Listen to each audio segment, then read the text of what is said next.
Anybody who becomes Nigeria's president, even if he is an invalid, has the potential and the capacity to do good. The office of the president commands, you see, I don't think in some sense that the American president, Joe Biden, has the kind of leverage Tinubu has.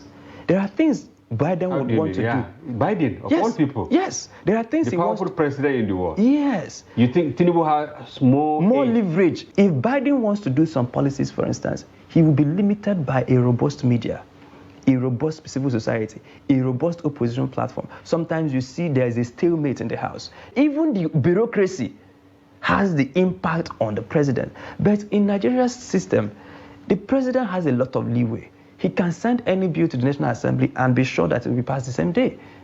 He can say anything and be sure that Nigerian media will carry it to the same day. If he wants to perform, he can perform. If he wants to perform, he can perform. If he doesn't want to perform, all of those checks and balances that should steer him into the right direction will not be there. And so that is why you will see that anybody who becomes Nigeria's president will either be a colossal failure or a spectacular performer, because the system has made it so much so that that thing revolves around the office of the president, that's an important office, an important tool for good. So if Tinubu wants to do good, believe me, he can do good.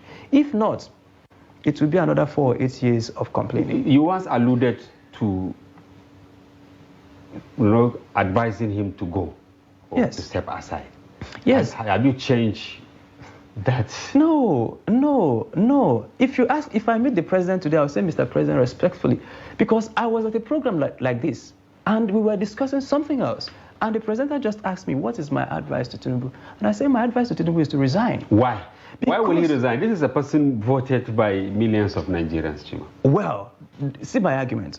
You see, after the 1993 elections, your generation, my parents' generation, never really recovered from the trauma of having their hope annulled. It was an outright annulment of hope. This was 30 years ago, 1993. But you saw what it did to that generation. Civic participation dipped. A lot of people who participated in that election have not voted till today. And if you don't manage the outcome of 2023 well, this is the first time you see young Nigerians in their numbers since 1999 come out to participate. And not just that the person they voted did not win.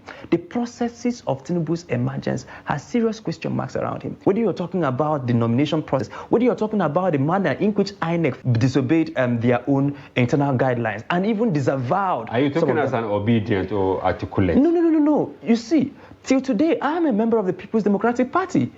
But when my party went to the primaries in 2021, or to the primaries that produced Atiku, I wrote clearly, since then till now, I've not attended any party function. And I said this is not the best way to go for the party.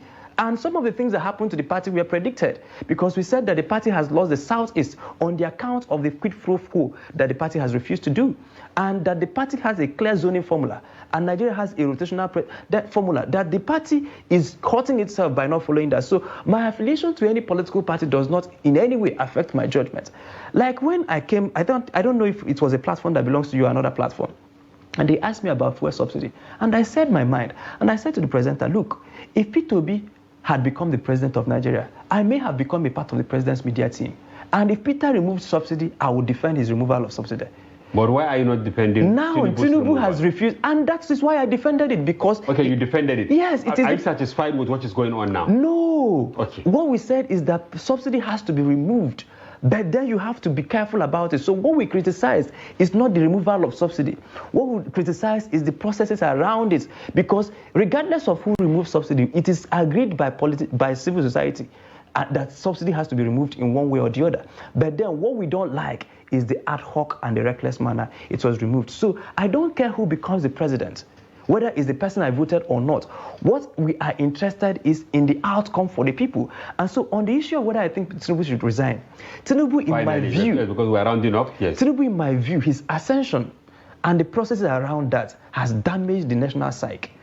But Nigerians are angry now, especially youths, resentment very high. What do you think leaders must do to assuage the feelings of Nigerians? At the level of Tinubu, even if Tinubu builds 100 skyscrapers, he will not change the way young people see him. Because the processes that led to maybe this you, emergence- because the way I see him is different.